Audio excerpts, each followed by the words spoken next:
第63章一火榜。饭桌之上，萧炎斜瞥着对面那狠狠咬着饭菜，一口银牙在吃饭间竟然蹦了点点嘎吱声音的萧玉，撇了撇嘴，回想起先前的那股异样的美妙感觉，右手的手指却是不由自主地摸了摸掌心。对面一直凶狠盯着萧炎的萧玉，瞧得他这举动，俏脸之上顿时再次青红交替，目光古怪地望着咬牙切齿的萧玉，再看了看身旁那若无其事的萧炎，熏儿疑惑地蹙了蹙眉，旋即无奈摇头，细嚼慢咽地将小嘴中的食物缓缓地咽下，目光跳过萧玉，停在他旁边的萧宁身上。此时这家伙正满脸的喜悦，嘴巴的弧度几乎已经扩展到了半个脸长，手指轻弹了弹桌边。萧炎在心头幸灾乐祸的道：这家伙应该已经拿到筑基灵液了吧？可他似乎并不知道，灵液对于8段以上的斗之气并没有多少效果。偷笑着摇了摇头，萧炎视线有些无聊的在周围扫过，望着桌旁笑容遍布的父亲等人，心中满是纳闷，家族聚餐不是只有在一些节日才会举行吗？今天有什么好喜庆的？难不成花了高价拍买到筑基灵液，还值得庆祝一下？胡思乱想的萧炎自然是不知道，这次的家族聚餐正是因为今日他所化作的黑袍神秘人随意说的那句有机会合作的话。与一个2品以上的炼药师合作，萧家将会获得让大多人眼红的利润，说不定还可以借此一跃而上，凌驾于另外2大家族。因此也无怪连平日沉着镇定的父亲也是如此喜悦，而那几位长老更是已经笑得合不拢嘴，微眯的老眼显然被这从天而降的馅饼砸得有些迷糊。聚餐在喜庆的气氛中缓缓结束，而在见到父亲挥手之时，萧炎立刻跳下椅子，抢先跑出大厅，然后头也不回地直奔向自己的房间。在萧炎走后不久，萧玉咬着牙追了出来，然而却未见到半个人影，无奈之下只得恨恨地跺了跺脚，带着满腔的怒火离开。回到自己的房间，吃一堑长了一智的萧炎并未再次请求药老立刻炼药，将门窗关好后，懒散地滚上床榻，昏沉地睡去。待得深夜降临，万物沉睡之后，躺在床上的萧炎猛地睁开双眼，矫健地从床上跃下，将藏在柜中的药材取出，小心翼翼地放在桌上，然后回过头望着那犹如幽灵一般悬浮在离地面1尺处的药老，轻声问道：老师，此时可以了吧？你总算学会小心一些了，炼药需要极静的环境，若是被打扰，后果很严重。我现在倒不会受什么反噬伤害，不过以后等你学会了炼药术，若是还如此粗心大意的话，恐怕丢掉小命是迟早的事。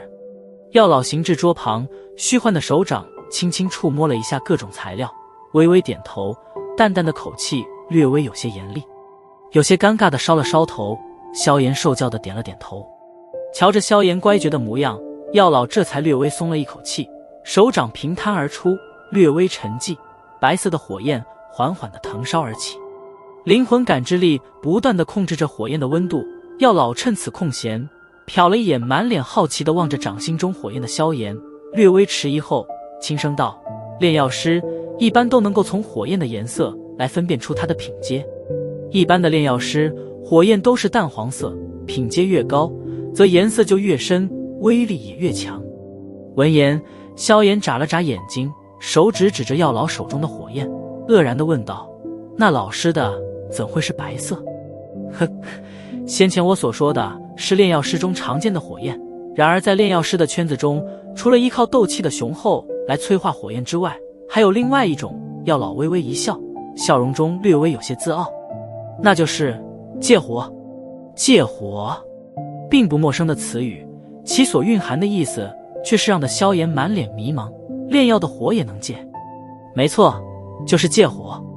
重重的点头，药老笑道：在这片茫茫天地间，存在着一些天地异火，或许是天降陨石中心所携带的那簇火苗，也或许是火山深处被煅烧了千百年的熔岩地火。这些异火威力比由斗气催化而出的火焰要更强横几分，炼起药来还能提升丹药的药力。不过这些天地异火都极为狂暴，平日难得有缘相见，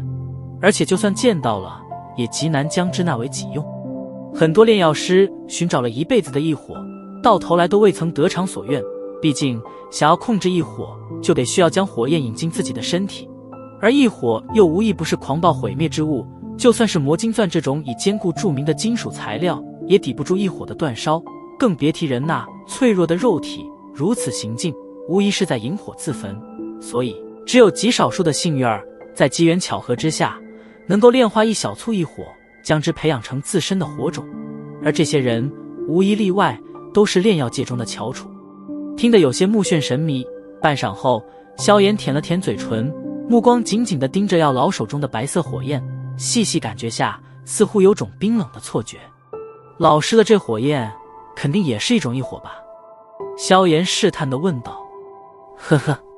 提起自己的火焰，药老老脸略微有些放光，眼神炽热的道：斗气大陆的炼药界将现为人知的异火编制成了一副异火榜，其中共有23种，我这火种便是排名第11位的古灵冷火。这种异火只有在每100年日月交替之时，方才能够在极寒与极阴之地遇见。